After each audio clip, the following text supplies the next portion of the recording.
What's going on, people? Welcome back to Onlyfacts Sports Podcast. You already know what it is. Episode 36. We're moving and grooving. On the road to 5K. Please do like the video. Subscribe to the channel. Like I say, we're nearly at 3K, which means that we'll be 60% of the way to 5K. Do you know what I'm saying? And that's when, for me, we're serious. I don't know. I think they're serious before then. You think so? Depends on it. I think serious comes. I always think serious comes down to how much money you make. Then we're not serious. No, let me tell you why. Yeah, let me tell you why. By the time, if you know how much you probably make on average now. Yeah. If you think about it, by the time we're on 5K, I would probably say it would mean that we would have tripled how much money we make. I've just had a brainwave that we were just talking about money before we came on the show. Now we're talking about money again. I might try and think of an extra topic that's around money. Yeah, maybe. We've done lots about race and we've done some about culture, but I think money, I might think of something around money. Maybe 50-50, but we need a girl for that. I got a couple girls that said they want to come on the show, you know. You keep telling me that, but get them on the show then. Alright, cool. Let me vet them first. Onlyfacts Sports, we're here. We've got a second channel, Onlyfacts Extra, for council content, more controversial content. You already know what it is. Go over there for that. But the breaking news, big news, last night, Terence Crawford officially retires, which throws hot water on the rematch that we all expected for Canelo, because some people are saying, is this a tactic to negotiate? And I just don't think, and that did cross my mind as well, but Terence Crawford is not that type of character, and I just don't see him. I don't really see the short-term benefit in that. I feel like we always felt that he was maybe 1 or 2 fights away from retirement anyway. And when you look at the fact that he gave up the WBC belt anyway, I felt like that fight versus Canelo didn't have the same level of prestige to it. It's not going to be for undisputed. Like what other than a bucket load of money, you know, what was the purpose of it? And Crawford is really, we're going to talk about where he ranks in all-time greats, but he's conducted himself very much like a champion. And what I mean by that is he's not made decisions necessarily solely on money. He made the Canelo decision based a little bit on money, but he'd cleaned out divisions before that.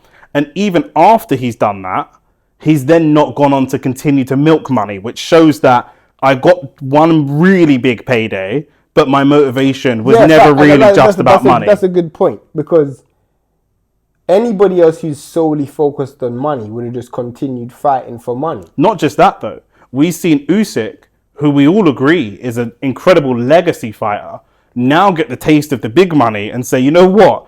I'm at a point in my career where I'm going to start making money decisions. Facts. Canelo had a great early part of his career, and there's nothing wrong with that. And he said, I'm going to start making money decisions. Floyd the same. Crawford said, I made the one big pay, and I'm cool. Maybe it's just the fact that he personally can't motivate himself for money. I think a lot of it is that. I don't think he's ever been motivated by money. He would have made the decisions that he made earlier. There were better money decisions that he could have made. Yeah. And facts. I think that money, he has a healthy relationship with money, I think. Yeah. Do you know what I'm saying? He's made some good money, and that's great, but he's not a slave to the money in any facts. way. Do you know what I mean? It's always been a legacy thing for him. And, I mean, let's just look at it as it stands right now.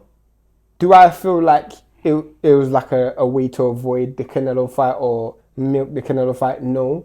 I genuinely felt like Crawford probably looked at what he's been doing recently. You see this guy Fashion Week here, China one week, Japan the other week, ringside. Enjoying life. Fights. He's enjoying it. And I feel like he's now got to go back into camp, train for 12 weeks, 10 weeks, however many weeks he's got to train for, spend more time away from his family. For what? Do you know what I'm saying? For what? What is if I beat Canelo, I'll get money.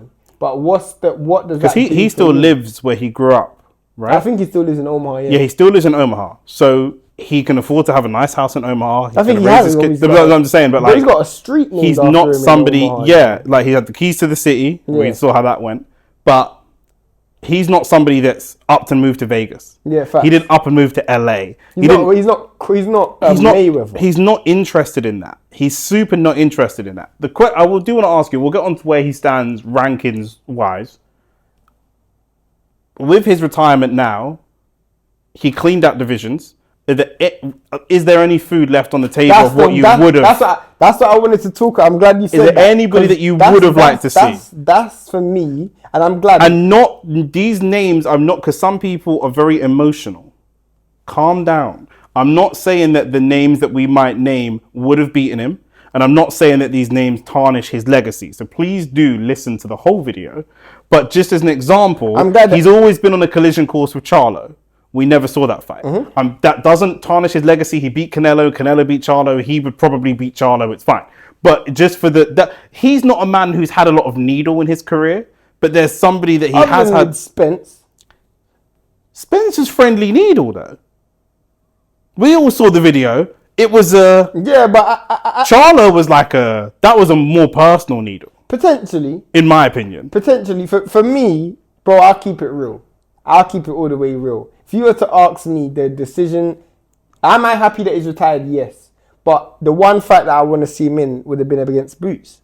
That would have been the fight I would have wanted to see him in. It's a good name, yeah. The reason why, when you asked, and I'm so glad you brought it up because no one's going to say this, but for me, I don't think you ducked Boots. But you've allowed people to say that you've ducked Boots. Do you know what I'm saying? And some people say there's always... I think that could grow over a period of time. I don't think that what we're seeing from Boots now, especially given what we've seen of Crawford of recent, I don't think that's the narrative. However, if Boots were to smoke Virgil, that conversation grows and grows. Regardless, whether you're right, because for me, if Boots fought Crawford, because the narrative is everybody always says there's always going to be one other fight. There's always going to be one other fight. But if Boots fought Crawford and Crawford beat Boots, Boots went on to be 50-1, 60-1. That one is against you. If Boots now... For a long time, it looked like that could be Canelo and Mayweather. I was going to say the same... Yeah. You stole the words out of my mouth. Or Klitschko and... Lennox. Klitschko and Lennox Lewis. Yeah. You know what I'm saying? Like, when you get that... When that guy goes on to dominate, you're there. Your name's forever relevant. But now... Boots don't look like someone... I'm not going to lie. For me, Boots looks very good. He don't look like a force that's going to go on to dominate. I think he might. He can. I think he might. He has the technical tools to do so. But with the names that are in front of him, and maybe you know what it is? You know what's funny? Boots needs his Spence moment because he's doing that Spence moment might be against Virgil. That's what I'm saying. That's what I'm thinking. But because we all saw Lima and whatever, like this ain't telling me nothing. Ain't telling me nothing. Of course, but this is the thing with boxing, right? It's always about narrative, right? Yeah. If Boots goes out and does a mad thing, the narrative is that at 47 when I was your mandatory, you moved up. Yeah. And you never fought me or wanted to fight me again. So I will forever be able to say that I beat you. Like, you see Lennox Lewis... it's like if we all agree that Usyk obviously is not ducking Wardley. Mm-hmm. But if Tyson Fury comes out of retirement to fight Wardley, and Wardley smokes Tyson Fury, smokes him, and Usyk beat him by points twice, but never knocked him out, and then Usyk retires having never fought Wardley. Now people can say, "Oh, you ducked." Looking back, people that were not there at the time. We've seen it 100 times, bro. Yeah. That's why you've always had the passing of the torch. Whether it was Ali versus Larry Holmes or Sonny Liston versus Ali, you always have a passing of the torch moment because you do need the bridging of the generations. And I feel like if you leave it like that, if you leave it where you don't fight the next guy who's going to be number one, that guy's always going to be seen as bigger or better than you by a small percentage of people. And I feel like he would have sealed that by saying, I am the greatest, because sometimes the greatest wins on your resume are the wins that age better. Errol Spence didn't age well. Canelo ain't going to age well. Do you know what I'm saying? True. None of his wins, whether he beat Ndongo, whether he beat Victor Postal, Madrimov, none of those wins have aged as if he were to beat Boots. If you beat Boots and Boots goes and dominates the division... Canelo's best win is still, in terms of how it aged, one of his best wins is still Canelo. Mayweather's best wins is still Canelo. One of Mayweather's best wins is still Canelo. Yeah. You know what I'm saying? Like, these wins age amazingly. Right now, Bivol and Zerdo Ramirez. One of Bivol's best wins is that win over Zerdo. Zerdo's gone up to cruiserweight and won 2 belts. Yeah. That win ages well. Do you know what I'm saying? Sometimes you got to think wisely. And this is not using to discredit Crawford, but I'm just thinking you may have missed the trick there. You may have missed the trick. That being said, some people make the argument that Boots moves up to 154 to not fight some people at 147. You can make the argument. Do you know what I'm saying? Like, Boots is not someone that has cleaned out divisions. No, he hasn't. Do you know what I'm saying? Crawford's cleaned out divisions. Facts. And he's taken down the head of the snake in some divisions. Like, obviously, we've got, again, some people make the argument about Hamza Shiraz. Hamza Shiraz will go on to be the guy at 168. No one's really calling for for Crawford to fight Hamza Shiraz at 168. But, you know, Hamza Shiraz could be that next guy. To me, I just look at Boots as that next guy, not someone that Crawford ducked, in my opinion. He could be. He the could be. narrative could be. We don't know. And you're right, because... But then if... After seeing the performances I've seen from my man, from Crawford, I just don't see that's really a factor. Then I don't know why you don't take the fight. I think it's silk pajamas though, innit? It's the way that things lined up. Do you know what I'm saying? You know, he moved up to 154 and then the opportunity for the 168 fight was there. Mm-hmm. And then, you know what I'm saying? Once you made that kind of money, Boots ain't going to generate that kind of money. I'm now on global megastar status. Do you know what I'm saying? You don't even generate enough money for me to come out. It's no different to Usyk and Wardley. Yeah, well, you're right, but it is disappointing. Wardley don't generate enough money for me to come outside now. That's the point. That's the place in life I'm in. If you were here 3 years ago, Wardley, I would have beat you up. When I was fighting Witherspoon and Chisora, I would have beat you up. But as a boxing fan, I don't want to hear that. As a boxing fan, I don't want to hear that. I hear you, but when it comes to boxing in life, like, especially because it's an individual sport, like, man, gas these people. Do you know what I'm saying? Like, we had this on the podcast weeks ago when I predicted that Usyk's not going to fight Wardley, and people attacked me because they thought I was saying Usyk is ducking Wardley. I'm saying on a human level, once I make this money, I'm not doing that again. I'm not. The price of the brick has gone up. Yesterday's price is not today's price. These men are human beings. Do you know what I mean? They want to make money, they want to fuck girl, they want to do all the things that normal people want to do. We have this immortalizing of people in combat sports more than any other sport to make them think that I agree. Especially if Usyk and the Ukraine thing and the war and he went and fought for his guy. All that's great. But this guy's just a guy. He's just a guy. Facts. Let's all just calm down. He's just another human being.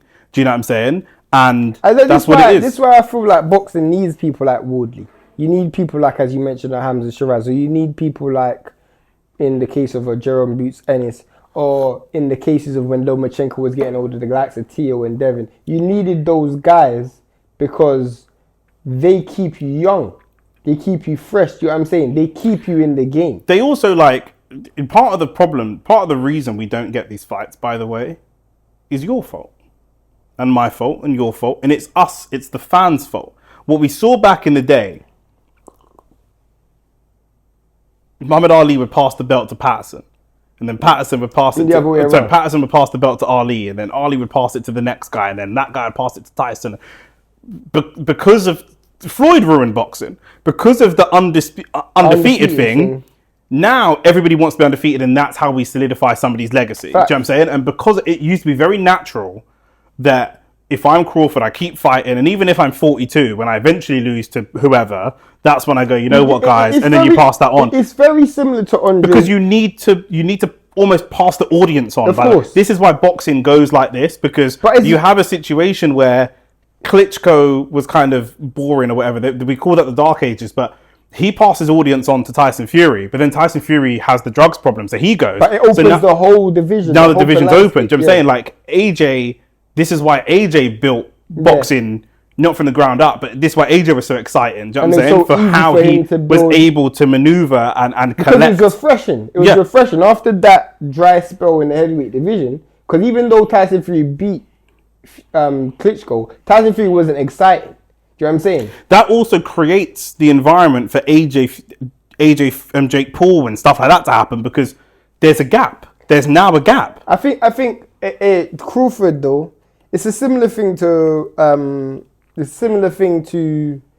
Andre Ward, where you look at when Andre Ward retired and you just feel like the money that you got for the Kovalev fight Was it worth fighting Bivol? Was it worth fighting Beterbiev? What's the point? You know what I'm saying?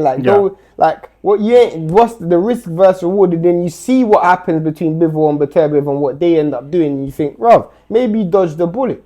The difference is, and I just Googled it because I thought this was the case, Andre Ward was 33 when he retired. 33.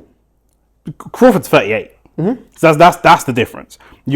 Andre Ward is in for a light heavyweight. He's in a place where people feel like you're closer to your peak, yeah. 38 is coming close to 40.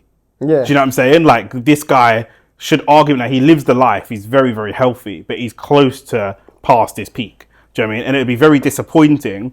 We could look at Ward losing to Beterbiev at 33 and take that more seriously as an indication to where he was at than Crawford losing to Shiraz at 40. And being like, oh, well, this is clearly where you're at. Because that's not...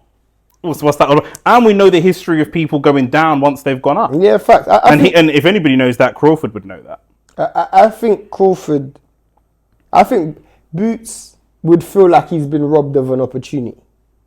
But he would only feel like he's been robbed of an opportunity if you then go and clean out your division. But he's not... He robbed himself of an opportunity. I don't know about that. He could have been building towards undisputed at 147.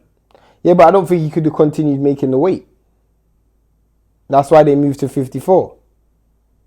I feel like the chips are out for Boots. We got to see what we got to wait and see what he does at 54. If Boots goes out and becomes undisputed at 54, if he comes undisputed at 54, that's a hard ask. It's a hard ask, but that's my point. But if he does, that would show me a lot to say.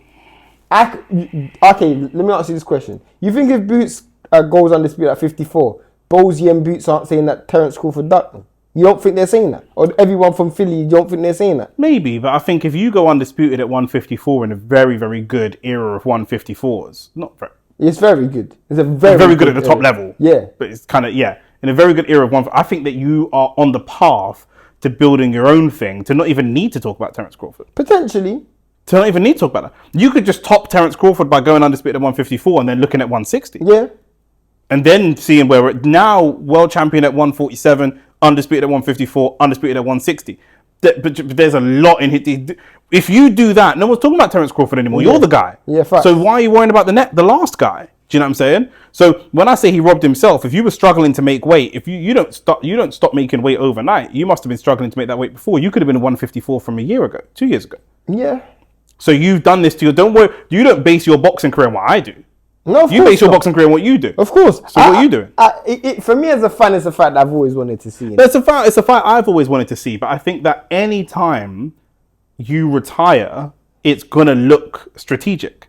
Yeah, of course. Anytime you retire, it probably is strategic. There's some strategy, but it's just there's always going to be someone. I think, like I say, I think Charlo is a less compelling fight because it's maybe less competitive. But at least that was his class.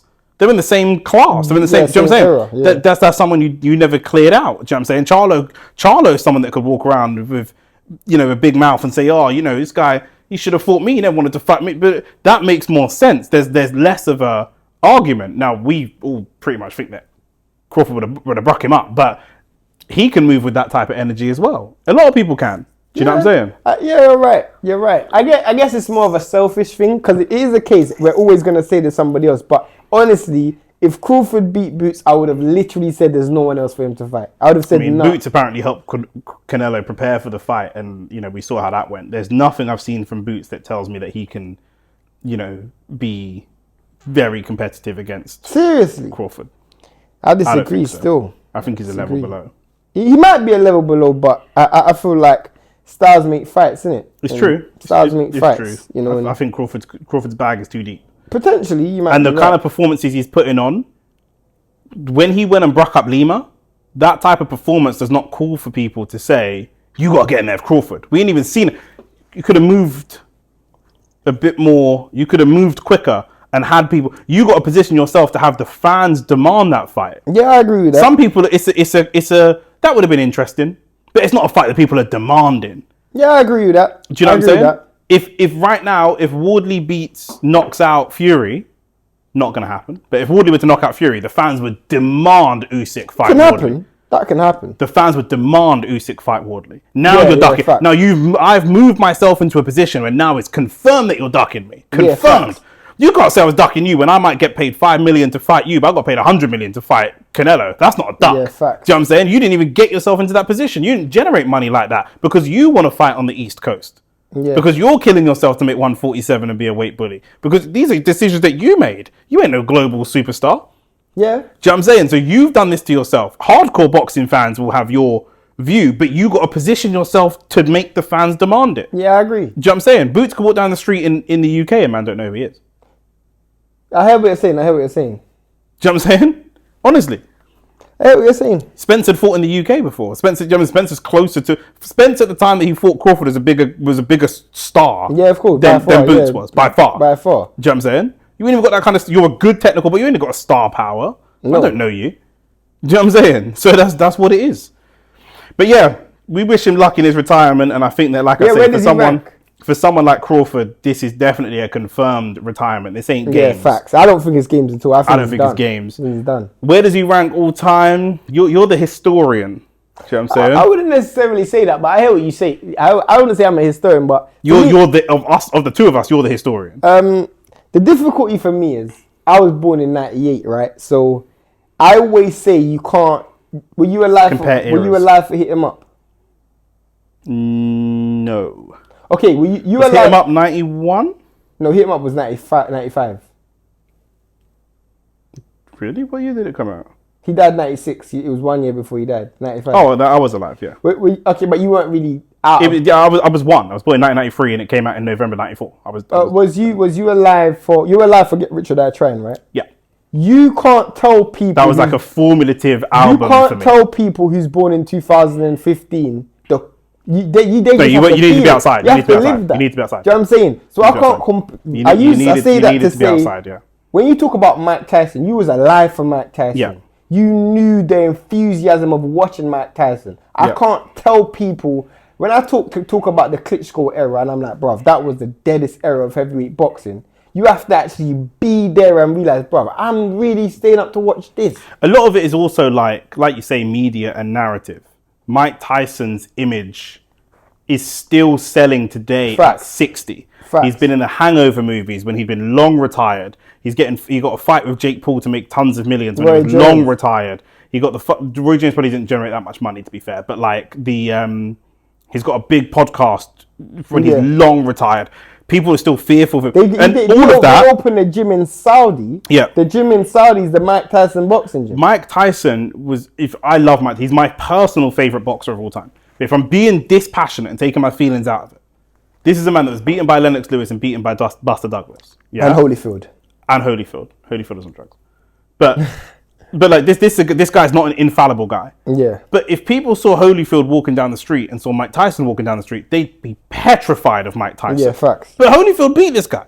And Holyfield was a cruiserweight. Yeah, Buster facts. Douglas beat this guy. This guy's he lost his retirement fight. He lost to Danny Williams. He lost to Danny Williams. Do you know what I'm saying? But what Tyson did across a 4-year period is so cemented that in his 60s people still go, do you know what I'm saying? Is Crawford for me is second to Mayweather in terms of the greatest fighters I've ever seen. In your lifetime? In terms of ability. Okay. He's the number one fighter I've ever seen in terms of accomplishments. I think Crawford, undefeated record, 18 world championships in 5 different weight classes from lightweight all the up way to super 168. middleweight. And also you got to bear in mind undisputed in 3 of those weight classes. I think undisputed in 3 weight classes is huge. Ridiculous. That's huge. Ridiculous. And I think people, the first man ever to do that as well. Ever. First man to ever do that. The only thing I would say as part of that is Canelo holding up the division. True. Because Hamza Shiraz should have had shots in there. Benavidez should have had shots in there. But still, it is what it is. We could do this for everybody. That wasn't his fault. Yeah. He fought who had all the belts. But why, for me, I feel like people need to understand, yeah? And I'm going to tell people something why Crawford, for me, in terms of a legacy, changed the game. Changed the game for me. And this is probably something I'm going to clip and put out. Crawford's greatest accomplishment was when he became undisputed the first time. Because people don't know this. The last undisputed champion before Crawford was Jermaine Taylor in 2005. During the Mayweather era, so from 2000 onwards, there wasn't really this. When Mayweather became Money Mayweather, it was about making money, keeping the undefeated record. In between 2005 and Terence Crawford, which is 12 years, we never had any undisputed champion. There was not one. In 12 years, there was not one undisputed champion. And what names were around in that time so people understand? Pacquiao, Mayweather, Andre Ward, Kovalev, Mikey Garcia, Lomachenko, Klitschko brothers, Adonis Stevenson, Nonito Donaire, Chocolatito. These guys, all of these fighters, Bernard Hopkins, Canelo Alvarez, Gennady Golovkin. There was all of these guys in boxing at this time. All of these. In 12 years, there was not one undisputed champion. So did Canelo become undisputed after? Let me get. I'm getting to that point. Crawford became undisputed in 2017, the first person in 12 years. Since Crawford became undisputed, there's been 12 undisputed champions. What does that tell you, bro? Yeah, he set the new trend. He set the new trend. After that, we've had an undisputed champion from heavyweight all the way down to, I think, 135. And guess what? 118, 112 as well, because anyway, other than in 160.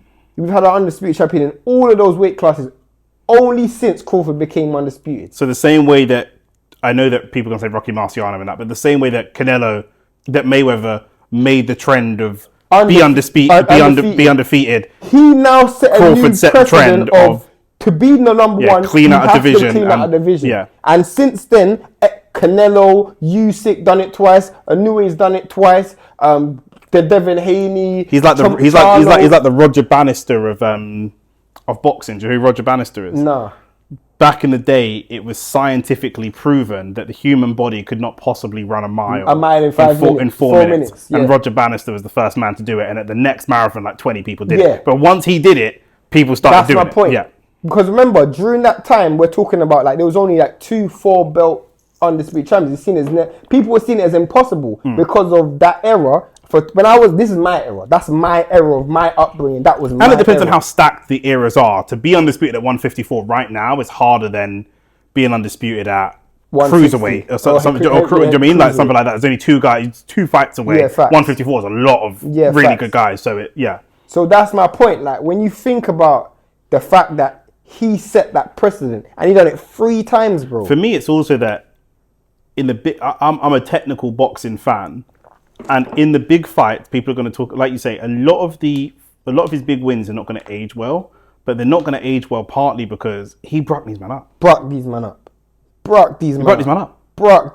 Errol Spence broke Kell Brook's orbital eye socket and almost retired him. Yeah. He come out and fought Amir Khan, but almost retired him. And Kell Brook is like a high-level British boxer. And this guy just smacked up, not even Kell Brook, smacked up Spence. And Broke him up. But he also smacked up flipping Porter. Porter had never been stopped ever in his career. Smacked up Porter. Stop Porter. Canelo. We're talking about somebody who hadn't had a knockout in 4 years, but was extremely durable. We saw what Gennady Golovkin did to Canelo and couldn't put him down. Terence broke him up. Come out from 154, broke him up. You would never think this Canelo can't be broken down by 168s. He can't even be broken down by a man like Callum Smith that move up to 175 and win fights. He can't be stopped or put down by Bivol, who's a natural 175, and beat Zerdo, who's now at cruiser. These big men couldn't.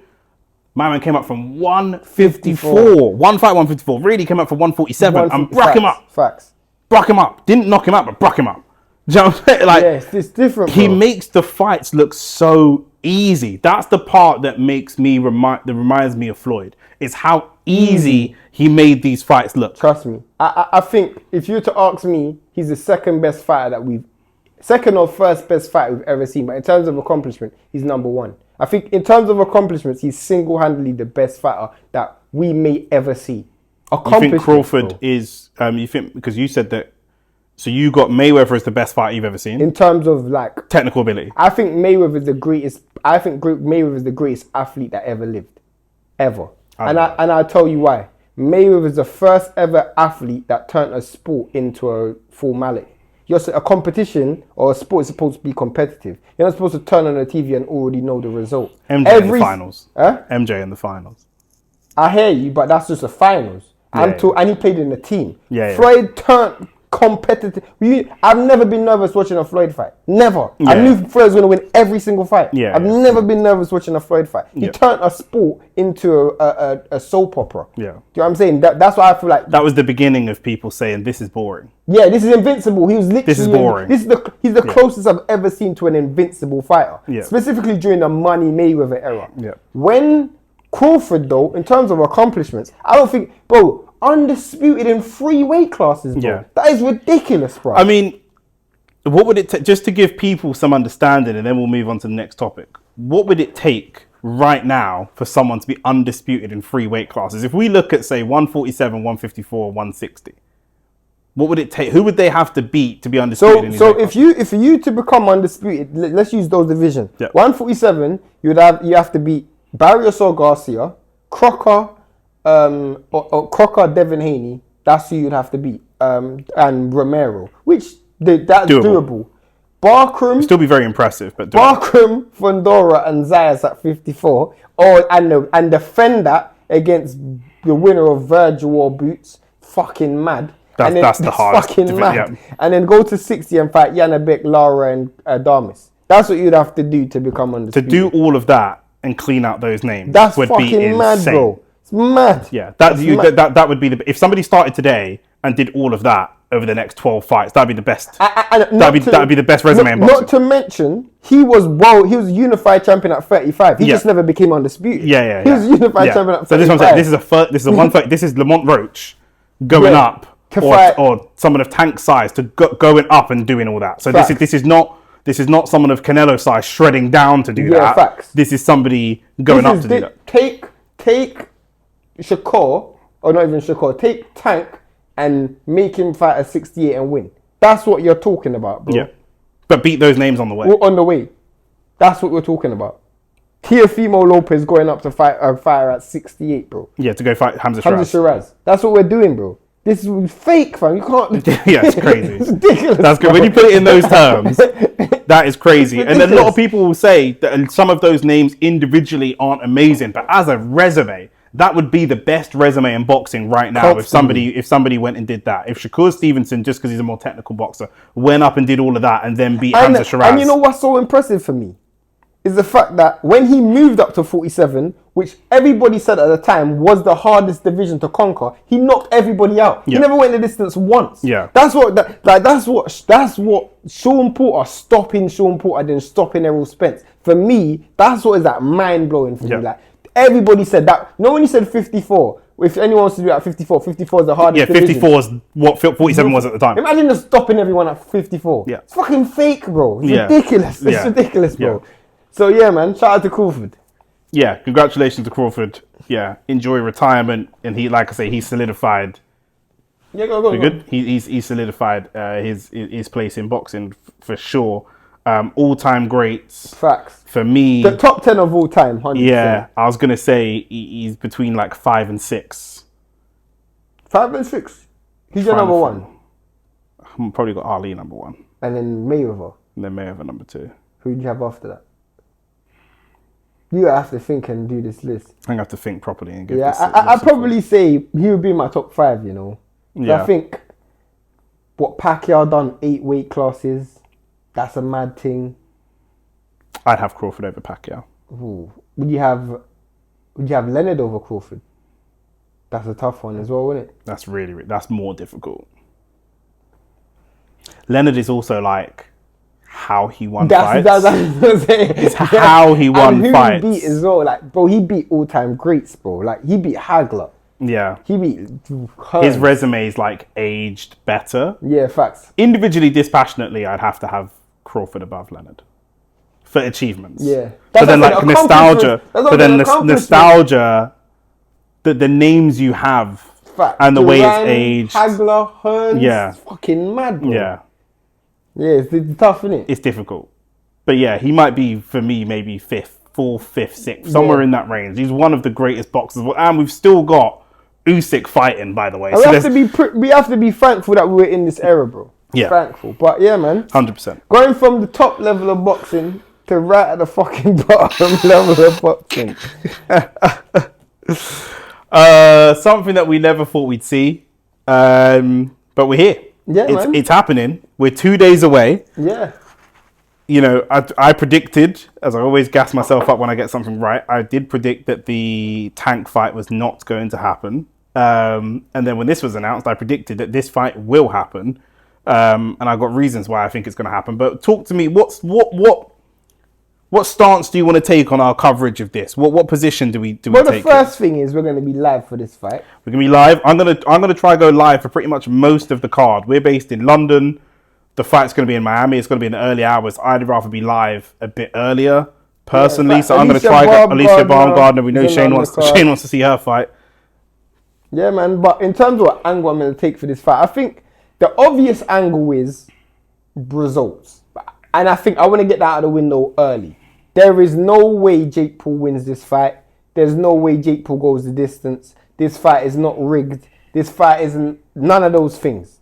None of those things. However, what I do want to say is, how does Jake Paul, what's a win for Jake Paul? That's what I want to ask. How many rounds is this fight? I think it's a 12-round fight. I think Jake Paul will get into round 4 would be very impressive. I want to be cautious with what I'm saying just because AJ's with a new trainer. AJ tends to overthink and overcomplicate everything. AJ tends to not think he's better than he is, but think that his ceiling is higher than it is. Do you know what I mean? Mm-hmm. You're a big lump, go in there and knock people out, but you want to box and do all types of other shit. So I don't want to go and put £1 million or bet money I don't have that Jake Paul gets knocked out in 30 seconds. AJ can knock him out in 30 seconds, but there's a world where AJ uses this fight for rounds and confidence. And then I'll look stupid later on because AJ's obviously dicking about. You see, like with because Jake Paul fans are not educated on boxing, the same as Conor McGregor fans are not educated on anything. Fact. So there are McGregor fans that say, but you know, he had some great success against McGregor. That's not how boxing works. Floyd Mayweather is toying with him and fucking about. Do you know what I mean? Like, if you know boxing, you can see he's in control. But if you don't know boxing, when you see Floyd clam up, you think, oh, McGregor's doing so. He's not doing anything. But that's what you think to the uneducated eye. So I don't want people to see the fight go to round 4 and people go, AJ couldn't knock him out in 4 rounds. He couldn't knock him out. It's not great movement. It's not great boxing. It's not all this shit. AJ's using the fight to get some ring rust off. And he can probably... I really don't know. But I just Jake Paul, I don't trust Anthony Joshua. I don't trust him to do what he should do. Jake Paul has been doing the smart thing though. He's been like, oh, you just got a big punch. You can't box. You ain't got no skills. He's probably saying that, hoping that AJ does some Sugary Leonard impression and starts Ali shuffling in the center of the ring. Because for me, I would do the same thing. If I was Jake Paul, I'd be like, you can't box. Because I would want you to try and box. You know what I'm saying? Because if you try and if I say you can't punch, or you're you know what I'm saying? If I say you ain't got I'm not trying power, to get in a punching battle. Literally. Yeah. Like, I'm not going to poke the bear, bro. Do you know what I'm saying? This guy might just render me unconscious. So I want to see a boxing match. I want to try and goad you into boxing me. And I feel like that's actually something that I think is smart from Jake Paul. AJ's tried some of the mental mind games with Jake Paul, and he's never going to win that battle.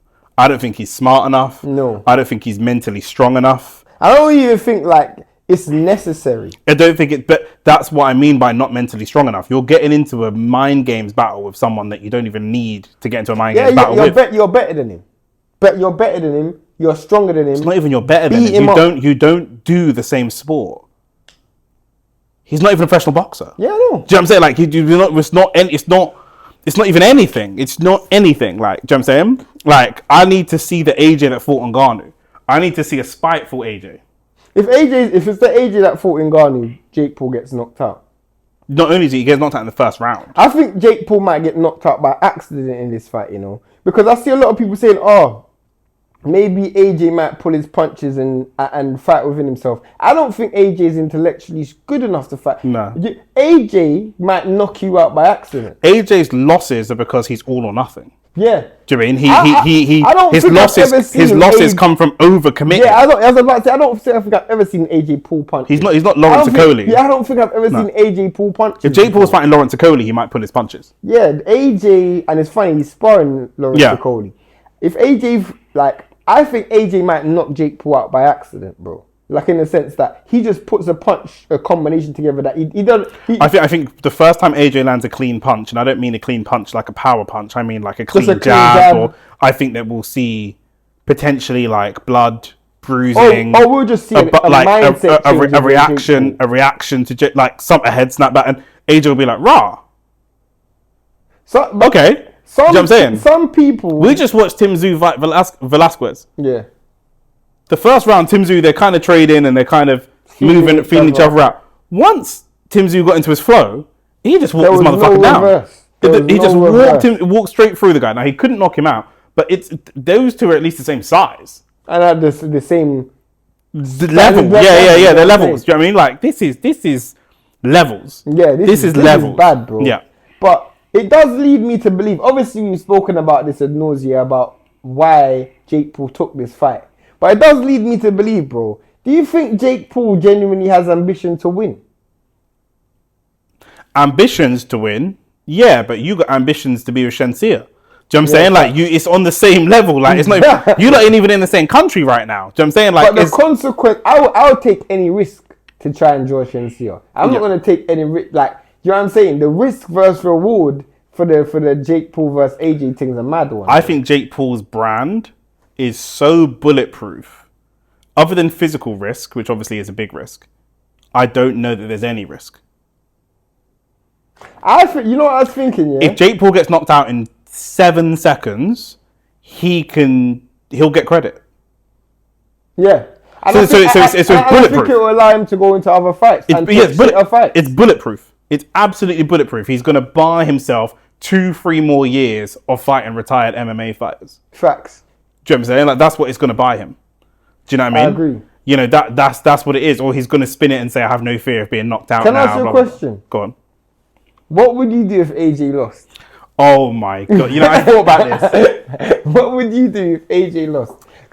If AJ loses to Jake Paul and it's not fixed, and it is unanimous, if AJ loses to Jake Paul and this kind of, we're not sure, Jake Paul lands a glancing blow and AJ wobbles and we're not sure, I'm not sticking to this. But if AJ loses... No. I don't give a flip, bro. No, because because I'm not putting serious stakes into a next man fraud in a fight. That's not my problem. I'm talking about boxing. Do you know what I'm saying? I'm not doing that, because I'm like, if AJ doesn't beat Jake Paul, I might never support a British boxer ever again.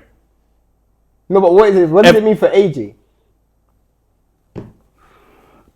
What are you talking about? There is no AJ. There is no legacy. He doesn't exist. Lucozade is. I'll only ever drink Powerade. I'll never drink Lucozade again. He doesn't exist. He doesn't. If Jake Paul can't beat AJ, he shouldn't be respected. One of my boys told me that AJ they go to the same barbers, and AJ would sometimes try to like cut into like. Don't let AJ cut in the line of the barbers if you can't beat Jake Paul. I don't even let him in the barbers. Don't let him in the barbers. You need to turn Rasta. Do you know what I'm saying? Bro, I don't want to see AJ ever again. Like, no. Nothing you've done means anything then. Facts. Nothing you've done means anything. Because they asked him, if you don't knock him out, is that you still consider that a loss? He's like, is that a loss for you or a loss for me? I'm like, bro, it's an easy question. The thing is with AJ, like I said, he's such a bad talker that anything can mean anything. I don't even know what that means. AJ could give the worst, most pussy-old answer and go and kill someone. Facts. But then AJ can give a really confident answer and get knocked out. He's such an enigma. Yeah, like when he was talking to Demoor. Yeah, he was talking mad grease. He's talking mad grease. We're like, yo, yeah, AJ's back, knocked out. Facts. Do you know what I'm saying? But when it's like, yeah, you know, I respect him, bro, You just don't know. You just don't know with this guy. But if Paul is so shit, fam. He lost to Tommy Fury. In my opinion, he's had one genuine boxing match. In my personal opinion. Two. Who's the two? Julio Cesar Chavez Jr. Even though he was retired, Junior was he's still a professional fighter. I don't know if I count that because not only was he, I believe that fight was borderline scripted. Potentially. Do you know what I'm saying? Like, because he's not a fighter that's making. Yeah, he's not facts. a fighter that has any motivation to win. Yeah, facts. So he could be bribed for not a lot of money. Remember, he's got court charges right now. Exactly. Do you know what I'm saying? I'll pay your legal fees and whatever. Do you know what I'm saying? Like, we're talking about someone like Tommy Fury's brand could have been damaged by losing to Jake Paul. Facts. The only person that went in there with something to lose won. Yeah. And even then, Tommy Fury's brand wouldn't even be damaged that much. He's not a fucking boxer. Do you know what I mean? AJ, two-time world champion. Facts. Two-time world champion. AJ just had his nose bust by Robert Helenius. So I'm talking about not fights where he's lost, just things he's been through in the ring. Do you think losing to Andy Ruiz? Obviously, at the time he lost to Andy Ruiz, he was on the top of the world. And Andy Ruiz was seen as some fat guy. Not by boxing fans, but by the general public. Do you think the general public will have as much criticism for AJ if he loses to Jake Paul? Yeah. Yeah. Even from a not just because the general public, you're right. The general public are not assessing boxing. Yeah. So they're not saying, to be fair, Ruiz has got quick hands. They're not assessing that. But the general public will say, this is a guy that used to do Lego videos on the Disney Channel or on YouTube. That's what the general public know. Yeah. Do you know what I'm saying? Every time Jake Paul does a silly prank, it will forever be, this is the guy that beat AJ. Every time he does something silly, every time he goes to McDonald's and says, hey guys, today on YouTube, I'm doing a challenge of eating 10,000 calories in a day or some silly video. People go, this is the guy that beat AJ. Yeah, facts. This is the guy. In fact, the more stupid, now your entire legacy would now be in the hands of this guy to control as he wants to. If Jake Paul wins, is it good for boxing? How the fuck could that be good for boxing? Let me explain. How would that be good for boxing? Let me explain. Because now anyone can think they can be world heavyweight champion. No. Anyone would be right. If Jake Paul I believe I beat Jake Paul in a boxing match.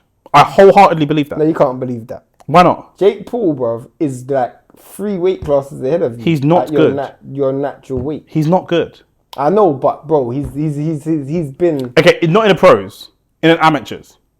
I think I can outpoint him in an amateur boxing match. If you're in shape, yeah, I think I can outpoint him in an amateur boxing match. Maybe. I think I stand a good chance of outpointing him in an amateur boxing match, genuinely, because I think I outpoint Tommy Fury in an amateur boxing match, and Tommy Fury beat him. Yeah. I've been in the ring and sparred people that are levels above Tommy Fury. Yeah. Do you know what I'm saying? So, if Jake Paul were to beat AJ, the average man, Big John Fisher, Johnny Fisher's dad, when he thinks, I could get in the ring, he'd be right. Isn't that good for boxing that there's more people in boxing? No, because less people will go and do boxing. They just think they can get up and fight. I hear you. Do you know what I'm saying? Andy Ruiz was bad for gym memberships because he doesn't look aesthetic. Andy Ruiz versus AJ talent-wise is a good boxing match, but it's just aesthetic versus aesthetic. And people cannot separate the aesthetic. I was arguing with Nicholas about boxing, about Anthony Yard, and he kept saying like, oh, Benavidez is not even in good shape. I was like, Benavidez is in amazing shape, given where he started. Benavidez was obese, and now with the weight loss, he's in incredible shape. Facts. But he don't look in good shape when he stands next to Yard, because Yard's built like a fucking bodybuilder. Do you know what I mean? But that's not boxing. Facts. And Nicholas knows boxing. He's boxed and sparred. He hasn't boxed competitively, but people really struggle to separate the aesthetic from the sport. Even people that are in the sport. Andy Ruiz is embarrassing because of the aesthetic, but it's not embarrassing from a boxing perspective. No, not at all. This is embarrassing on like a human. No, bro, no, you're laughing for no reason, bro. This is like SE Dons beating Arsenal in an FA Cup game. Yeah, it actually is. Do you know what I'm saying? This is like, we shouldn't feel that we can go and train for 3 months and play better than Arsenal. No. We shouldn't feel that about any professional sport. Or what are we doing here then? What are any of us doing? We don't feel like we can be Expressions level on YouTube or AFTV level after 3 months of YouTube. No, of course not. So that's what it's like.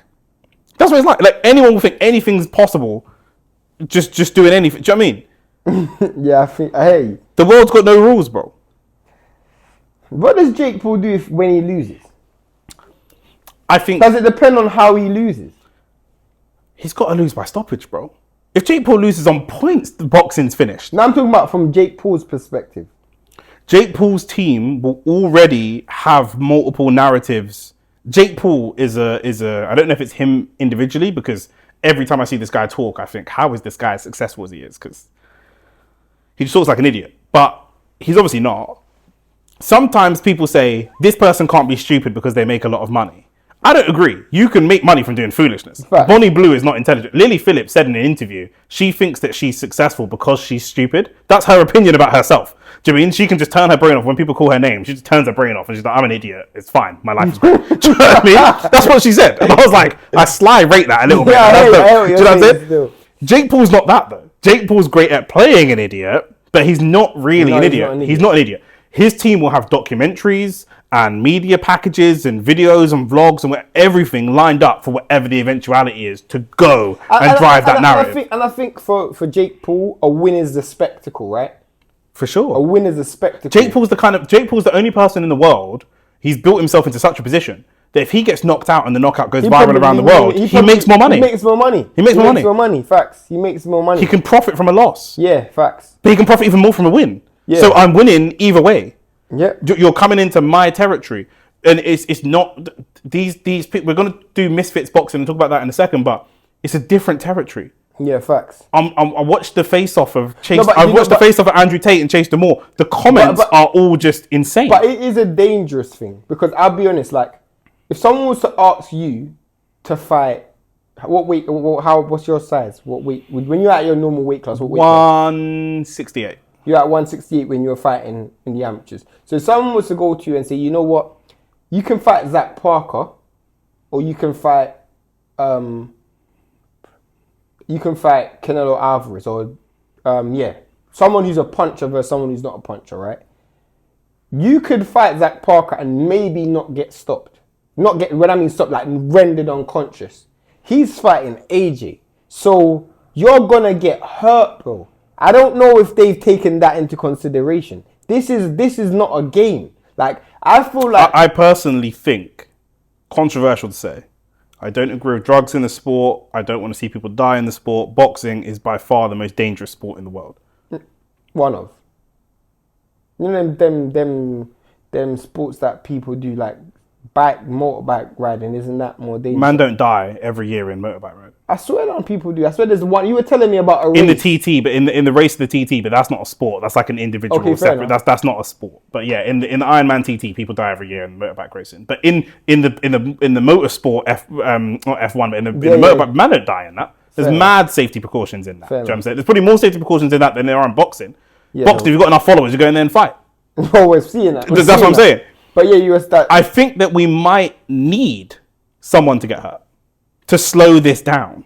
Because the appetite of... We're going off topic from the normal podcast. Maybe this is more of an Onlyfacts Extra topic. Go and subscribe to Onlyfacts Extra. But the appetite of social media, whether it's Andrew Tate, whether it was just a kickboxing champion fighting someone from Love Island, shouldn't really be happening. No. Whether it's AJ fighting Ngannou should never even happen. We had the heavyweight champion of the world, the current, at the time, heavyweight champion in the world, fighting Ngannou. We would not have in a pro debut Usyk fighting Tom Aspinall. No. What the fuck are we doing? Do you know what I'm saying? We wouldn't have that, and we wouldn't have it the other way. By the way, it's not a disrespect to MMA. We wouldn't have Usyk go and fight Tom Aspinall in the octagon. It's just ridiculous. We might need, and it's just going to get crazier and crazier because people's appetite is such that they'll just demand more and more and more until something bad happens. And even when something bad happens, they'll bake off for a bit, and in a couple of years they'll demand more again. Because no, but then the fighters ain't gonna want it. Because if you're eating out of a straw, bro, and the risks of it, because what people don't understand Stop. We're talking about human beings. If Jake Paul, touch wood, it doesn't happen. I don't want this to happen. If Jake Paul got put into a coma, for the rest of his life, some YouTubers would stop boxing or wouldn't want to fight AJ or these people. There's currently a 12-year-old in fucking Arkansas somewhere who's doing videos about Minecraft. In 15 years, when that guy's 27, he'll just think, I'm not Jake Paul. Because people can't see past themselves. They will. Do you think that will last a long period of time? Bro. How often do people do drugs in the sport of boxing? No, this is different, bro. It's different because you know it's different. Some people don't know it's different. You know man on road. You're gonna find out though. You know until they find out themselves. You know man on road that have died. Yeah. Their sons go on road. What are we doing? How long does the knowledge that this isn't right last? It don't. It don't last. It might last a week or a month or a year or 5 years, but at some point, there'll be a day that Jake Paul is an old man. Even if he gets put in a hospital and is drinking for a straw. The YouTubers and TikTokers that are 10 years old now, when they're 20, they won't know Jake Paul. Who the fuck is this guy? Now they're going to start this whole thing all over again. We've seen this before. Rio Ferdinand tried to get his boxing license. Freddie Flintoff, he did a boxing thing. Jamie Carragher, this idea of YouTube or celebrity boxing is an old school thing. We've seen this from years ago. Yeah. Muhammad Ali did WWE. Every generation it comes around again. The idea that Jake Paul could die on Friday and it wouldn't stop. It's dollars. You think death is going to stop man from making money? Never. Bro, never. Well, we'll see. Never. We'll see. Never. We'll see, because if we see man die in boxing all the time, man, it don't stop nothing. No, but that's different.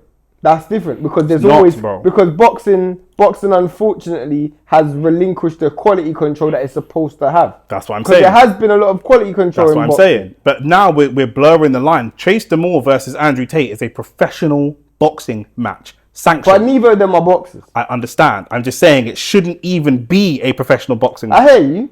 So what are we doing? But so money. They're not throwing safety out of the window though. But we could potentially get to that point. We have already got. We can protect. I'm talking about in Misfits. In Misfits specifically, we could get to that point. Bro, I think the fact that we watched Ngannou fight Fury in his professional debut. Now we're seeing Jake Paul. Can we call hand on heart say this is the worst thing that's ever happened? There's nothing worse than this, bro. What's worse than this? Chris Eubank Sr. said, "Fighters fight for money. Fighters, like all athletes, need to be saved from themselves." Jake Paul ain't a fighter, bro. Jake Paul isn't a... No, yes, he is. Bro, can Jake Paul make millions without boxing? Yes. So there's obviously a deeper reason, blood. There's obviously a deeper reason other than money why this bread is fighting. I don't care. So my point is, that fighters fighting for money makes sense when Chris Eubank Sr. says it. Because these guys, this is all they can do. This is what they know. Jake Paul is fighting agent. No. I've never seen someone turn down millions of pounds on the basis that their bank account already has millions of pounds. But I've seen people turn down millions of pounds because their life's at risk, bro. When? You've not seen... Bro, when? When? Alright, cool. When? I'll give you an example. The vast majority of people would risk their life for money. The vast majority of people would risk their life for money. I'll give you an example. Go on. A millionaire will put money on a man's head instead of going out and do the booting themselves where previously they would have. Yeah. Which proves to me that you put value on your life now that you have money. Because when you were on the road banging guns, bro, there was a stage where one of your favorite guys, 50 Cent, was on the road, on the block. He ain't on the block no more because he's got money, bro. Yeah. For me, when you ain't got nothing to lose, you're on the road, you'll take risks. I understand what you're saying. A lot of boxers come from are in a situation where they got nothing to lose. Granted, but that's not the standard. But athletes have to be safe in this. Even if we go to a football, even if we go to a sport like football, where people's lives are not on the line. Rashford plays through injury. Every time there's a football player injured, I've been injured. I only played semi-pro football. I've been injured, and I've said to my manager, "I'll come back on the pitch. I'm limping." And the sub is not ready, or we're short on subs, or whatever the case may be. And I'll say, "No, fuck it, I'll do 20 more minutes or whatever." I shouldn't. The doctor's saying you shouldn't. You're limping. But I'll go and play. I'll play till the cows come home. Bro. I'll play till the cows come home. I might choose. Salam would rather play and his team lose than him not play and his team win. Man are gonna do what they're gonna do, bro. Man are gonna do what they're gonna do. Bro, you can't tell me it's different. That boxing is the most dangerous sport on earth. But then, them are just going to throw a precaution to the window. But I'm not saying they should, but I'm saying that's a fact. That's what will happen. That's what will happen. I understand if you're we're talking about how much every WBC fight. WBC is trying to charge 3% on all the rest of it. Yeah, how many of these fights make 100 mil? Not a lot. Yeah, I hear you. Do you know what I'm saying? So if there's an opportunity for a 100 mil fight, the WBC don't care. The judges don't care. So they should care, but money. A man's going to go into a whole pro-black capitalism speech. But the point is, money will eat everything. The same way you think that if you marry someone outside of your race, then the white power structure will eventually take all the money. Money will suck everything into it. Capitalism is the same. But Jake Paul, from a Jake Paul perspective, if I'm Jake Paul, at some stage I have to value my life, bro. I have to put a value on my life. Is he willing? He's got this deal with Netflix. You know my position on this. Yeah, of course. He's got this deal with Netflix. I don't know how much money he makes from Netflix. I think it's in the tens of millions, possibly hundreds of millions. Yeah? He generates hundreds of millions for Netflix. Yeah, in terms of their lifetime value of a customer and all the rest of it, yeah? He generates hundreds of millions, and Netflix giving him a certain amount of dates. If he backs out, does he risk serious injury against AJ? And there is a small part of him that probably believes that AJ's a bit finished, a bit washed, and maybe just not quite as dangerous as he used to be. Or does he walk away from, let's say, over the course of his life, 250 million with Netflix?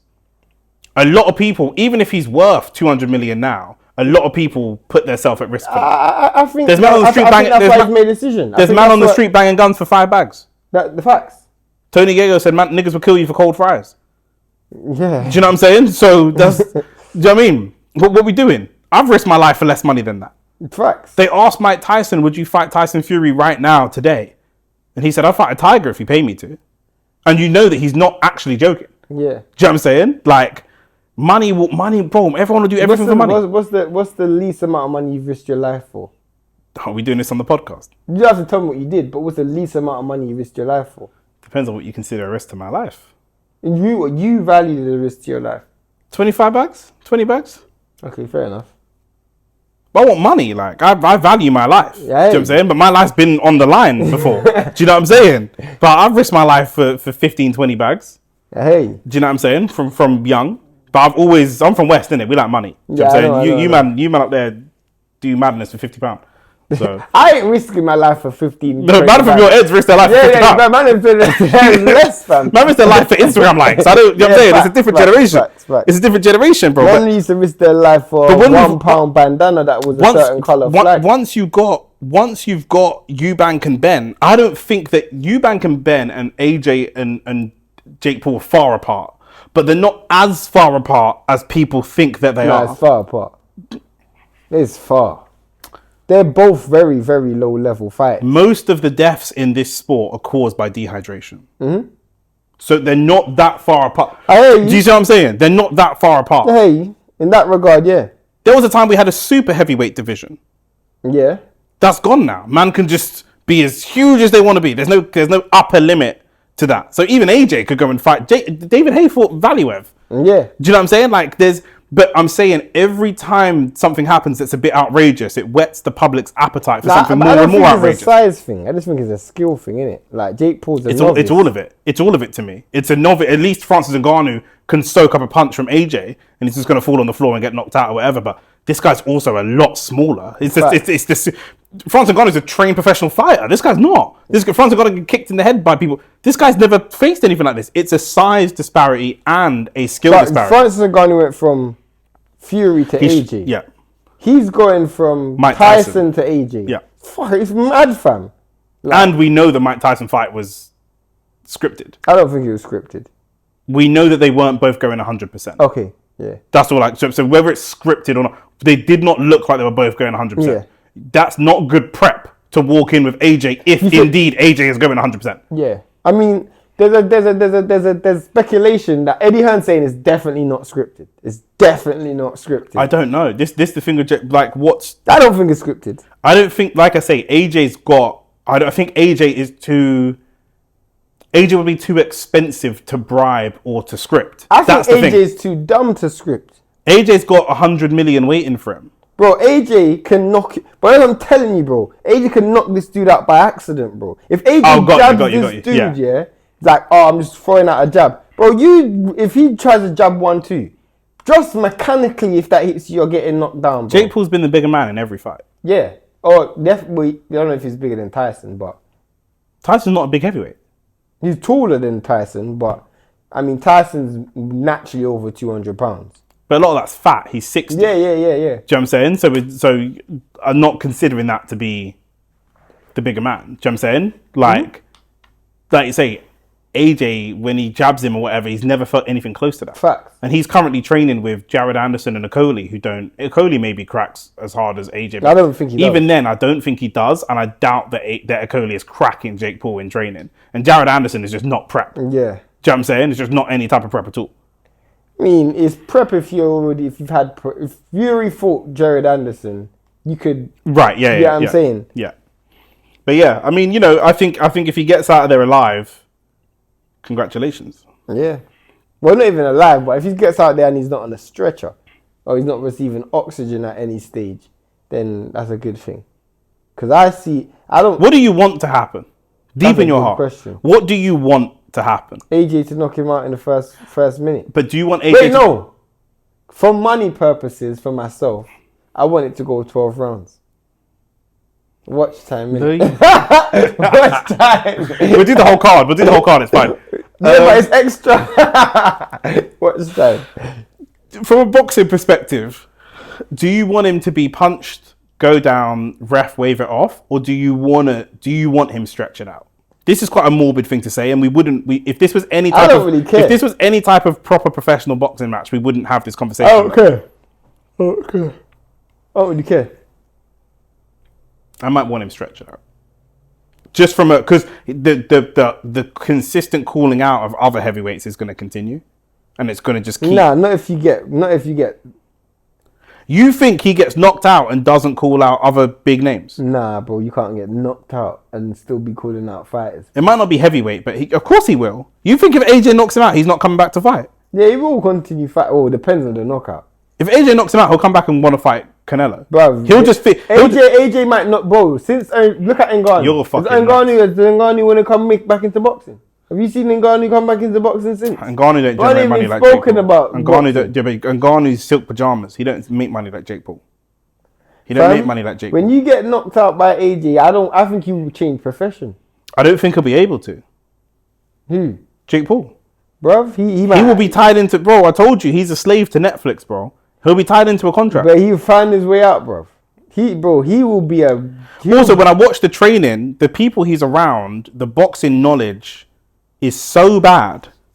Maybe they're just gassing him to try and build some confidence. But when I say it's so bad, I could see them genuinely believing, okay, you got knocked out by AJ, but Canelo, like, you can do this against. Do you know what I mean? Like, I don't. Do you know what I mean? Like, I don't see. He was going to fight Tank. So the breadth of fighters he can choose from goes all the way from 130 up to 240. Facts. Do you know what I'm saying? So if he can generate 40 million every time he gets in the ring? What's the odds that he just leaves it? He'll just pick an easier opponent. Yeah. Do you know what I mean? He's not going to leave he might not be physically capable to pick an easier opponent after AJ. Depends if they're scripted or not. Yeah, very true. That's Friday night. On Saturday night, please do like the video, subscribe to the channel. Let us know what you think about AJ versus Jake Paul and the potential outcome and what you think it means for boxing. I don't like it. I don't like that people hold boxers to such high esteem. I don't think there's any one football player that has the control to bring the whole sport of football into disrepute. Whereas the idea that every single boxer is an advocate for boxing and can bring the whole sport into disrepute, I don't like that each person has that much power. It's ridiculous. I agree. Even in individual sports like tennis, one single tennis player cannot bring all of tennis into disrepute. We just wouldn't have it. Do you know what I'm saying? If we found out Roger Federer was on drugs the whole time. No, but it happened with Armstrong, though, didn't it? Lance Armstrong. How did it ruin cycling? Yeah, no, it had a very, very negative effect on cycling. Because Lance Armstrong, it probably had a bigger effect on charity because he was raising tons of money for charity. But what impact did it have on cycling? Because what happened is when he got done, like, it was part of like a major drug scandal in the sport of cycling as well. That's to do with the sport of cycling then. This isn't to do with the individual. But because of the individual, it then opened. I understand. But if one individual gets caught doing drugs in boxing and then it opens a wider investigation, it turns out that all the governing bodies, that's different. That's now the sport. Yeah. I'm just talking about one boxer can go out. If Jake Paul, let me not say AJ because it's kind of outrageous, but if Jake Paul lands a clean punch on Canelo and knocks him out, everybody will go, oh my God, boxing shit. Canelo's been knocked out. He's never been knocked out before. Boxing's over. Canelo's why does one person have that much control over this? That's not an indictment of the sport. Canelo is not the sport of boxing. There are thousands of boxers around the world. Of course. Do you know what I'm saying? So that's my thing. We've got a pro boxing debut again on Saturday night. We're going to be live for Andrew Tate. He's fighting Chase Demoor.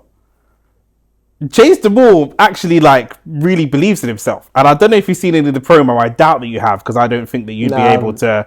I don't think your temperament would allow you to sit through 20 minutes of promo. I only watched it because I knew we were doing the show. Andrew Tate is he's got a lot of allegations against him. The things he's got allegations for, I don't support. So I'm not a support, but they haven't been proven. So I don't know where I stand on him. I feel like with Andrew Tate, I look at him the same way I look at Dr. Umar. He mixes serious political views that he believes with comedy. Yeah. So I can never tell, and this is part of his appeal, I can never tell when he's being silly and when he's not. I'll give you an example that I know is really, sometimes says crazy, misogynistic, horrible stuff. And sometimes he's in politics talking about black culture and all this kind of stuff. But then he says stuff that's banter, clear banter. He said, men are better than women at everything. Women take 9 months to have a baby. If men carried babies, it'd be done in 3 weeks. Obviously he's joking. Obviously that's so stupid. Yeah. Obviously it's banter, and he laughed afterwards. Obviously he's bantering. So I can never tell, what is this person? I think with my opinions about Andrew Tate is the people that hate him are partly responsible for, not even partly, have a major role in his success. Yeah, that's social media. I feel like the fact that there's so much hatred towards him, they always say if you got a bully, ignore them, because they're just looking for attention. We were talking about that about Joey Barton last week. And I feel like Andrew Tate's similar to this. But I think with Andrew... I think it's different. If you're a woman, and if he's guilty of the things he's guilty... No, I'm not talking about that. I'm not talking about that. That's a big part. I'm talking about the whole misogynistic stuff that people say he is in. That's part of it. That stuff is the misogynistic stuff. No, that's definitely part of it. When he's apparently he's got SA charges and all of that, and domestic abuse charges and trafficking. Yeah, I don't think that's misogyny. I don't think it's the trafficking of women is super related to misogyny. That's like saying enslaving black people is not racist. No. I hear what you're saying, but I'm more talking about his comments that he makes. The social media side. Yeah, your social media side. But I think that I can see. I don't think people hate him that much because of his charges. I think they hate him a lot more. That came after. Okay, fine, but I think they're linked. I think they use that. I think they're linked. I think. Okay, so imagine again, if I use a race example, you've got someone here who's going viral for using racist language, and then people think we give him airtime because we constantly slag this person off because he's being racist, and then we find out this person has black slaves in their basement. It's going to be difficult for us to ignore him now, even if people say you should. Now it's really, if you're a woman, it's going to be really difficult because there are mothers, of course, there are teachers. There was a phase where everybody was on this Andrew Tate. I've never been, because for me, Andrew Tate doesn't speak to me. We both have fathers in our lives. Yeah. But I think if you're a young man who doesn't have a father in your life, you are looking for a father figure, and Andrew Tate appeals to the basest level of what men want. Money, girls, success.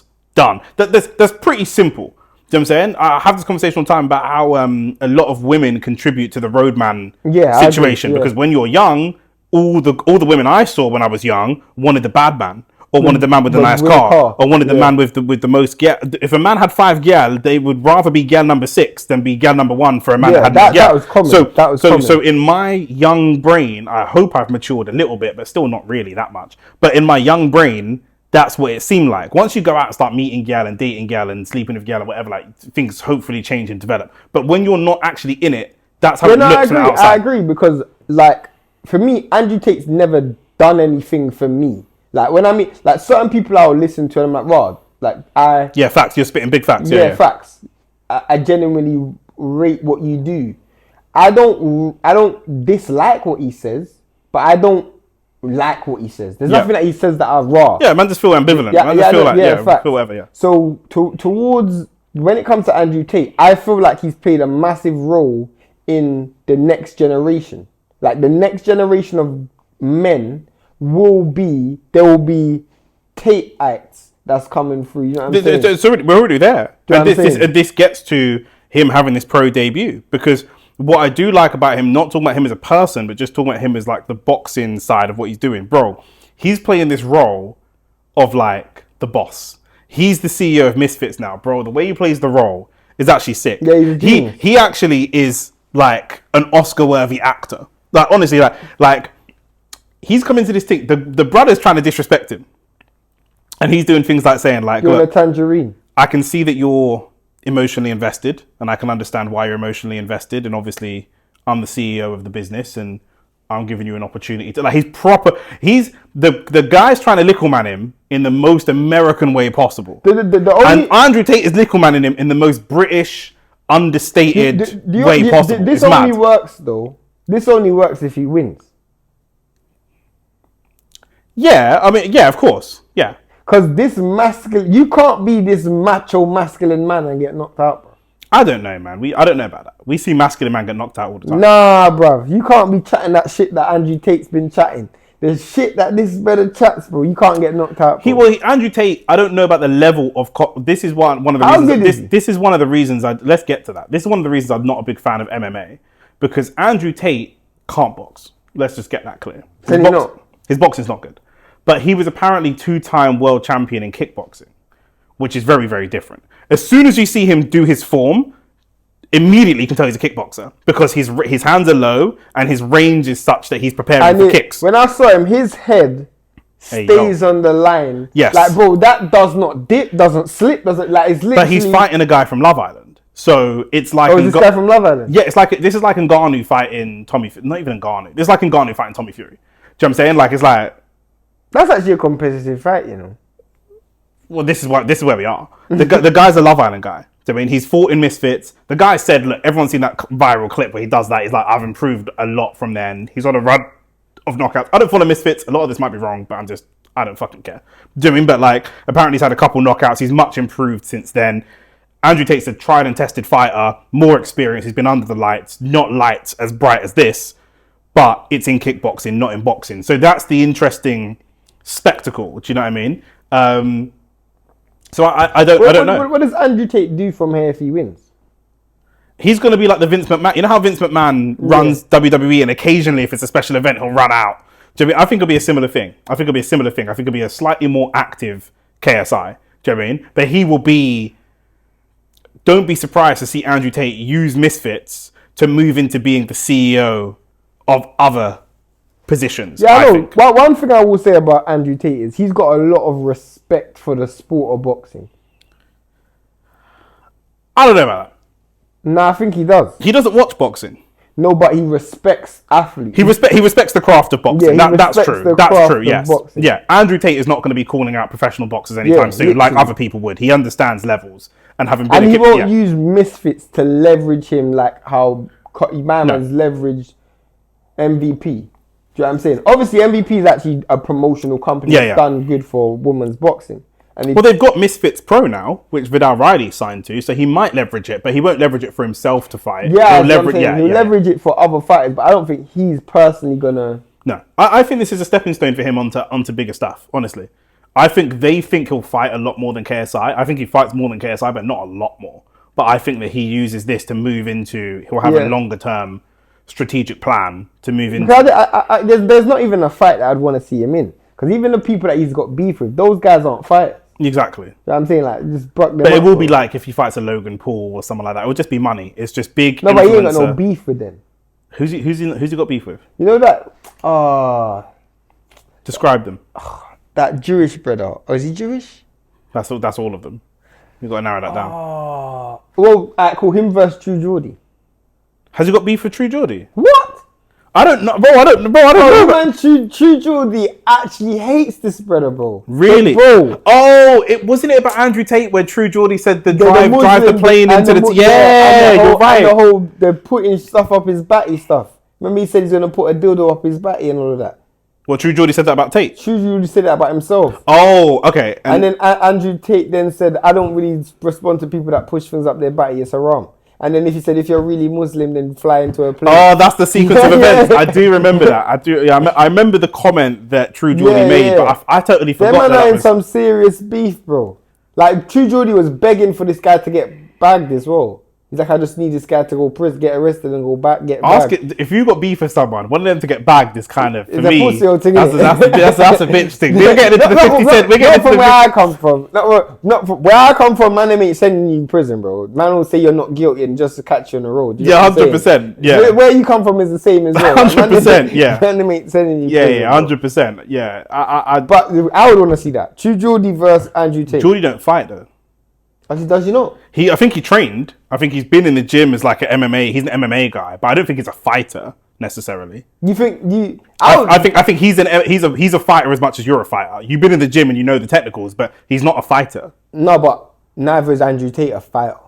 Andrew Tate's been world champion in kickboxing. I mean, boxing. If Yeah, they went to box- true, but yeah, I get you. Bro, Jake Paul's fighting AJ, bro. So what we say? Jake Paul has a professional boxing record. No, but if Jake Paul can fight AJ, you're telling me True Geordie can't fight Andrew Tate. If you really But hate the thing is, then- what I'm saying is, let's stop. The Jake Paul AJ thing is so ridiculous. We can't keep using this as a bar. We are bro, because we're not, bro. We're here. That's like your brother's looking to wife a girl that everyone's run through, and he's like, but Bonnie Blue, no, we're not using Bonnie Blue as the bar for how we're measuring women. Let's not do that. Like we're being silly. I would. Your brother's got 6 baby mums. You're gonna tell him to calm down. There's no point telling me Ninja Man had 20. There's no point. There's no point, bro. We're not doing this. We're trying to do the advancement of black people. What are we doing? We can't keep doing this, bro. Do you know what I'm saying? In fact, if AJ loses, he's not pro-black. That's the start. Do you know what I'm saying? But I wouldn't mind seeing True Geordie first. That's a from a spectacle perspective. Look, you lot are roping in Shane. When I first met Shane, he refused to cover influencer boxing. Now Shane's got influencer fights. I'm gonna send this clip to James. He's got influencer fights. He actively wants to see. Shane if he wants to be live. Yeah, 100%. But yeah, that would be one. It'd be interesting to see. Because like it's so much about brand and True Geordie got a big brand. But Tate has just built his brand in such a way of like, he already feels like the Tekken final boss. Yeah. But he ain't even done anything yet. Yeah, he's just carrying himself in such a way. What I'm saying is Andrew Tate can't lose, innit? You can't lose, bro. You lose. You hope he doesn't. Yeah. I mean, he'd hope he doesn't. I don't really hate Andrew Tate, but I don't really, as you said, there's nothing. If the stuff about him is found to be true and he's guilty. I don't think it is, though. I'm not getting into that. If the stuff about him is found to be true and he's guilty, then it's fuck him forever. From my perspective, from my morals in life. But until such time as it's found to be guilty, I can't judge a man if he's not found to be guilty. Do you know what I'm saying? Because that's just not fair. So, and again, he does say some stuff that I don't agree with and some misogynistic stuff, but I just can't tell. Charlie Kirk, he was never bantering. This nigga's always being serious. He's saying stuff he actually believes. Oh, yeah. Do you know what I'm saying? Like, this nigga says stuff, Myron Gaines says stuff he believes. He's a sideman, but he says stuff that he actively can't read that guy still. He believes the stuff he said. It's not banter. He's not doing like an Uncle Ruckus impression. You know, sometimes I hate black people, and it's clearly like I'm bantering, innit? Like this guy's not banter. Andrew Tate's not like that. Sometimes Andrew Tate's saying stuff, and he's clearly banter. He's done it on purpose. Let me ask you a question. You know, last week we was on the topic of what would you do if your son was like that? What would you do if your son came out like Myron Gaines? Would you disown him? And 100%. He said you ain't disowning him. 100%. Myron Gaines. Yeah. Bro, you see Myron yet? Nah, bro. Yo, listen. You see Myron, yeah? Yo, Myron better not even tell shit to me. I'll actually thump him up on a big level. You see Myron, yeah? I see Myron doing a panel talk to like majority white audience, yeah, wearing the little Chelsea boots and skinny jeans, yeah. And I wear Chelsea boots myself, but not with the skinny jeans. But like, a white guy came up and he was I'm going to show you the clip afterwards. He was disrespecting Myron to his face. Yeah. He was like, yeah, like no one wants to live next to black people. The white guy's being angry. He's dissing Myron. And Myron is so head gone. He thinks him and the guy are agreeing.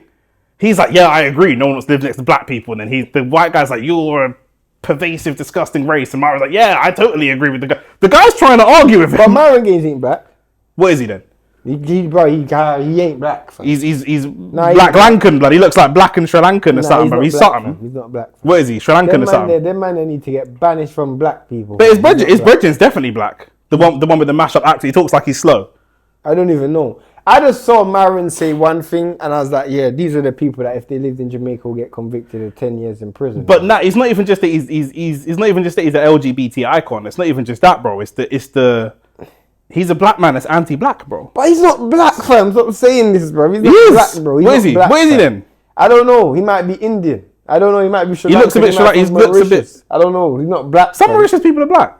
Nah, fam. Mauritius people are Mauritius, fam. They're not black. Where's Mauritius? In the Indian Ocean. Yeah, they're not. Just off the coast of Africa. Yeah, he's not black.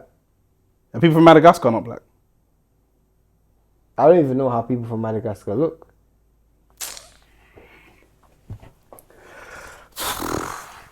Fuck Myron Gaines, but that's the point. We're gonna wrap this up. Let's talk about this Africa card. We've got fights in Africa. We've got two fights we've got two cards in Africa this weekend. We're gonna be live for one of them anyway.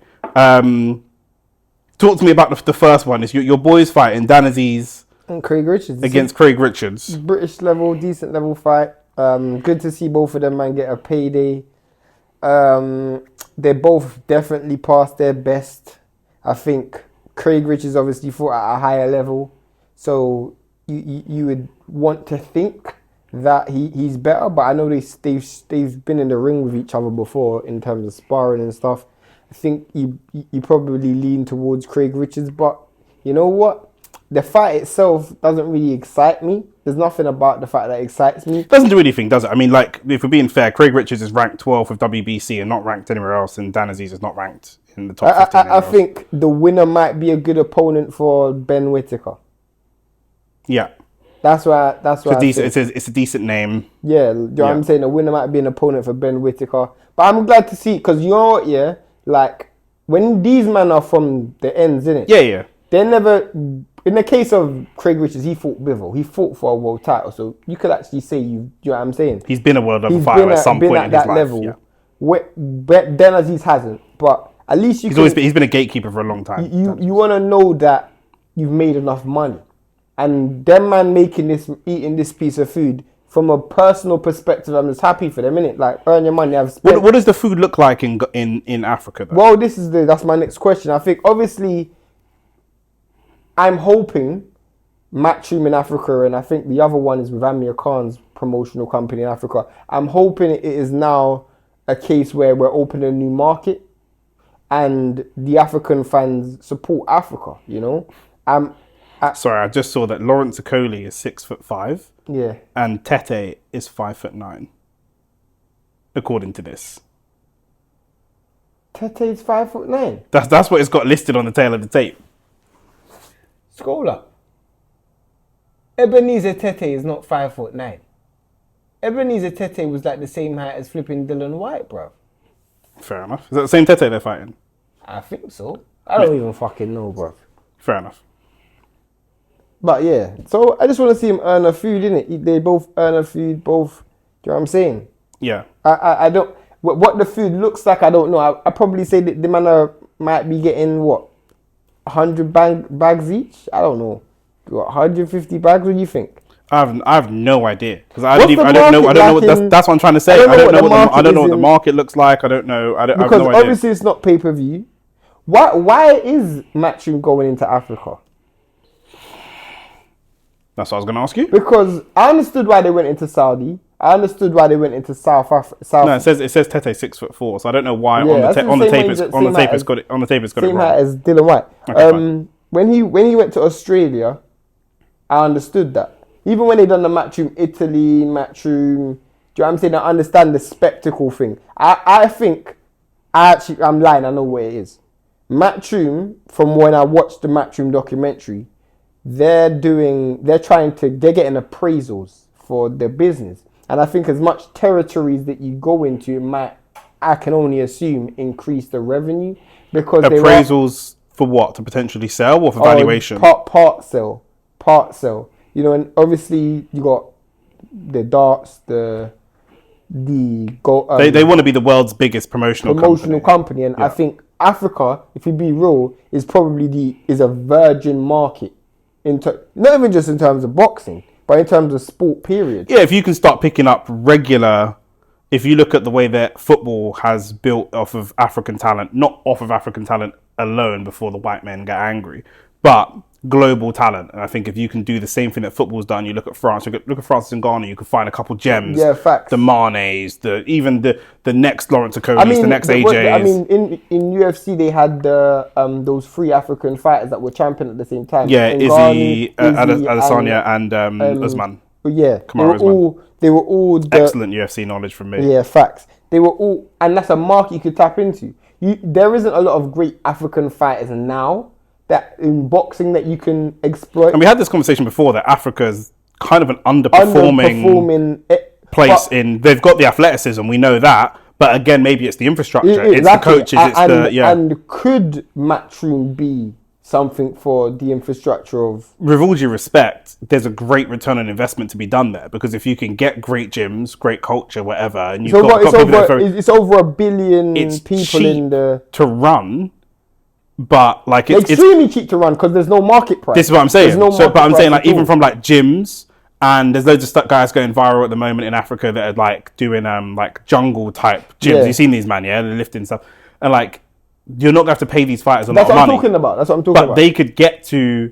It's going to be a lot cheaper to get Bukoli to world title fights than it would cost to get Yard to world title fights. And you can set a value of how much you're supposed to be paid. You know what I'm saying? I don't even know if they have a governing body there, but if you work alongside that, you get paid at every single stage. You know what I'm saying? You could do miniature tournaments there. You know what I'm saying? Like if you work on your success in Nigeria, how much is Uganda paying for you to bring that show here? How long is it before we hear Eddie Hearn say, listen, about a shit fight that no one cares about, say, listen, it's Nigeria versus South Africa. He's going to get into that. It's Accra versus Lagos. Of course. Yeah. But we know how much people support Africa.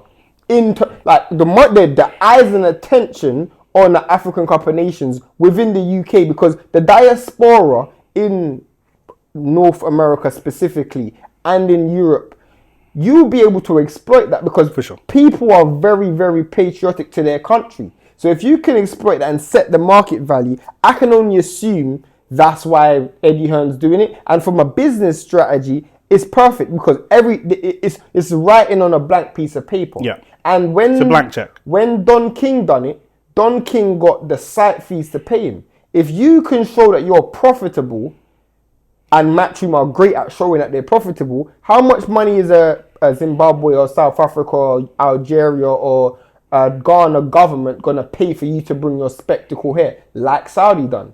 Do you know what I'm saying? We want 10,000 people flying into Nigeria, and it might be something they do because you can make a whole entertainment for it. Burna Boy is gonna be there. Do you know what I'm saying? You can make something out of that. You know what I'm saying? So it could just be one of those markets you could just tap into, and there's no competition. Yeah, I think especially putting the little Saudi little man fighters on the card shows you that, like, yeah, do you know what I'm saying? Like, you know, it's fertile ground. It's interesting that people haven't done it before, but we just needed the right money and infrastructure. Yeah, I think it's down to the person who has the right vision, because a lot of people who come into boxing, it's about making money now, and you don't know how long you're gonna be in boxing. Turkey's been in boxing 2 years. Yeah, and he's already looking for exit strategy, bro. Do you know what I mean? Yeah, and he's promoted the biggest fights in the sport. He's at the top of the game, and he wants to leave. Yeah, so there you go.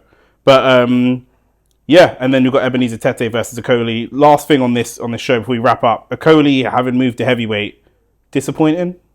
Apparently, he's supposed this fight after this will be the winner of Caballero's next fight and Okolie's next fight would fight each other and for final eliminator. Fight Usyk. Okay, that's fair. You know, yeah. I don't know why this Tate fight's happening. I don't really see the point. I don't know how that moves the needle for you at all. I think that he hasn't had a knockout at heavyweight, has he? I don't even know. I think that he needs a knockout, Okolie. I think he needs a name just to make himself relevant again. Tate is not a name. That's why I don't know why he's doing this fight. I think he needs a knockout, in my opinion. opinion. Where's this fight in Ghana? Yeah. That doesn't make any sense. Wait, was this fight in Ghana? 1 second. Where's Okolie fight? 1 second. Let me have a look. Because I think that card... No, it's Lagos, Nigeria. So then, If they're fighting in Lagos, that fight should have all been on the same card. That's what I thought. That doesn't really make much sense to me. But yeah, he to me, he moved to heavyweight, and then he's had 2 stoppages, but against very low level opposition, and then he fought Kevin Lerena. Yeah, I remember Kevin. And that was a unanimous decision. Yeah, and that's not great. Do you know what I mean? To go into a Caballero fight, I think he needs knockouts. Do you know what I mean? He's known he's a tough guy to beat though, because of his style, innit? True, but not an entertaining person, so he's never going to sell. Yeah, facts. Do you know what I mean? He either knocks the guy out first round, or it's just ugly. It's just ugly. So, but yeah, that's it. Onlyfacts Sports Podcast done, complete. Another episode in the books. As you can tell, we're both very, very tired. See you guys on Friday. We're going to be live for almost the majority of the card or all of the cards. So make sure that you subscribe to the channel so you can see when we're going to be live. Then we're going to be live on Saturday as well for the Andrew Tate fight. That's on Rumble, so I need to sort out a Rumble subscription and sort that fight out. But anyway, is it not on DAZN? Andrew Tate, Misfits. No, it's on Rumble. Is Misfits not with DAZN anymore? I don't know. I can't follow. DAZN's business is so messy.